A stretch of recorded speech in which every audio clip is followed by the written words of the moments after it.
CISF-ലേക്ക് ഒരു നോട്ടിഫിക്കേഷൻ റിലീസായിട്ടുണ്ട്. അതായത് പാരാമിലിറ്ററി ഫോഴ്സായ സെൻട്രൽ ഇൻഡസ്ട്രിയൽ സെക്യൂരിറ്റി ഫോഴ്സിലേക്ക് പാരാമെഡിക്കൽ സ്റ്റാഫ് നോട്ടിഫിക്കേഷനാണ് ഇപ്പോൾ പബ്ലിഷ് ചെയ്തിട്ടുള്ളത്.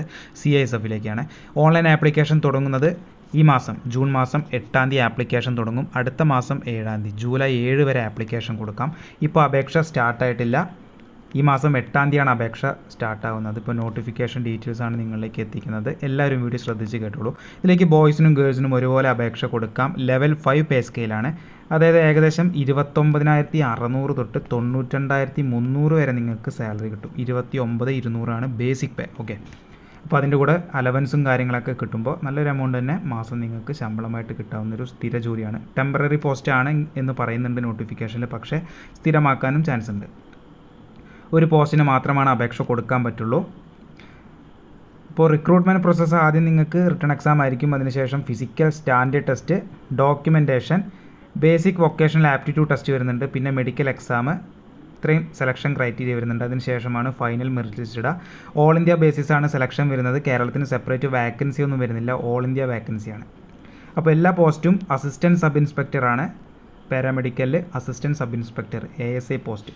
ഫാർമസിസ്റ്റിലേക്ക് മൊത്തം 18 വാക്കൻസി, എക്സ്റേ ടെക്നീഷ്യനിലേക്ക് 1 വാക്കൻസി, പിന്നെ ലാബ് ടെക്നീഷ്യനിലേക്ക് 5 വാക്കൻസി. അങ്ങനെ ടോട്ടൽ 24 വാക്കൻസിയാണ്. 24 വാക്കൻസി. ഈ ഒരു വാക്കൻസി കൂടാനും സാധ്യതയുണ്ട്. അതവർ പ്രത്യേകം എടുത്ത് പറയുന്നുണ്ട്. ഇനി ഏജ് ലിമിറ്റ് നോക്കുകയാണെങ്കിൽ 18 വയസ്സ് മുതൽ 28 വയസ്സ് വരെയുള്ള എല്ലാവർക്കും ആപ്ലിക്കേഷൻ കൊടുക്കാം. SC ST ആണെങ്കിൽ 33 വയസ്സ് വരെ ആപ്ലിക്കേഷൻ കൊടുക്കാം. OBC ആണെങ്കിൽ 31 വരെ അപേക്ഷ കൊടുക്കാം. അതായത് 3 വർഷം OBC, 5 വർഷം SC ST വയസ്സിന് ഇളവ് കിട്ടുന്നുണ്ട്. ഇനി ക്വാളിഫിക്കേഷൻ നോക്കുകയാണെങ്കിൽ ഫാർമസിസ്റ്റിലേക്ക് +2 വേണം. അതിൻ്റെ കൂടെ ഡിപ്ലോമ അല്ലെങ്കിൽ ഡിഗ്രി ഫാർമസിയിലുണ്ടായിരിക്കണം. പിന്നെ ഫാർമസിസ്റ്റ് രജിസ്ട്രേഷനും കാര്യങ്ങളൊക്കെ ഉണ്ടാവണം. പിന്നെ എക്സ്റേ ടെക്നീഷ്യനിലേക്കാണെങ്കിൽ +2 വേണം. അതിൻ്റെ കൂടെ 2 വർഷത്തെ ഡിപ്ലോമ റേഡിയോഗ്രാഫിയിൽ ഉണ്ടായിരിക്കണം. ASI ലാബ് ടെക്നീഷ്യൻ ആണെങ്കിൽ നിങ്ങൾക്ക് +2 സയൻസ് വേണം. അതിൻ്റെ കൂടെ 2 വർഷത്തെ മെഡിക്കൽ ലാബ് ടെക്നീഷ്യൻ, അതായത് MLT കോഴ്സ് നിങ്ങൾ ഡിപ്ലോമയാണ്, ഡിപ്ലോമ ഇൻ MLT, 2 വർഷത്തെ ഡിപ്ലോമ MLTയിൽ ഉണ്ടായിരിക്കണം, +2 സയൻസിൻ്റെ കൂടെ. ഇതാണ് ക്വാളിഫിക്കേഷൻ. ഇനി ഹൈറ്റ് വേണ്ടത് 170 സെൻറ്റിമീറ്റർ ബോയ്സിനും 157 സെൻറ്റിമീറ്റർ ഗേൾസിന് ഹൈറ്റ് വേണം. ചെസ്റ്റ് ബോയ്സിന് 80 സെൻറ്റിമീറ്റർ നോർമൽ, 85 വരെ എക്സ്പാൻഡ് ചെയ്യാൻ പറ്റണം.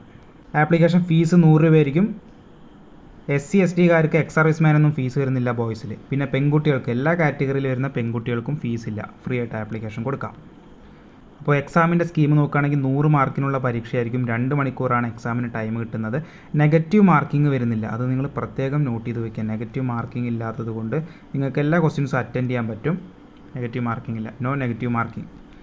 ഫ്രണ്ട്സ്, അപ്പോൾ അതാണ് ഇതിൻ്റെ മുഴുവൻ ഡീറ്റെയിൽസ് ആയിട്ട് വരുന്നത്. CISF-ലേക്ക് പാരാമെഡിക്കൽ സ്റ്റാഫ് നോട്ടിഫിക്കേഷൻ ആപ്ലിക്കേഷൻ തുടങ്ങുന്ന ഡേറ്റ് വീണ്ടും ഞാൻ പറയുകയാണ്, 8-ാം തീയതി ആപ്ലിക്കേഷൻ തുടങ്ങിക്കഴിഞ്ഞാൽ നിങ്ങളിലേക്ക് ഒരു വീഡിയോ കൂടി എത്തിക്കാം. അപ്പോൾ സ്റ്റേ ട്യൂൺഡ്, ചാനൽ സബ്സ്ക്രൈബ് ചെയ്യുക, ഫോളോ ചെയ്യുക, നിങ്ങളുടെ ഫ്രണ്ട്സിലേക്കൊന്ന് വീഡിയോ അയച്ചു കൊടുക്കുക. വീഡിയോ ഉപകാരപ്പെട്ടെങ്കിൽ ലൈക്ക് ചെയ്യുക, ഡൗട്ട് ഉണ്ടെങ്കിൽ താഴെ കമൻറ്റ് ചെയ്തോളൂ കേട്ടോ. നെക്സ്റ്റ് ഒരു വീഡിയോ ആയിട്ട് കാണാം. എല്ലാവർക്കും ബൈ, ജയ് ഹിന്ദ്.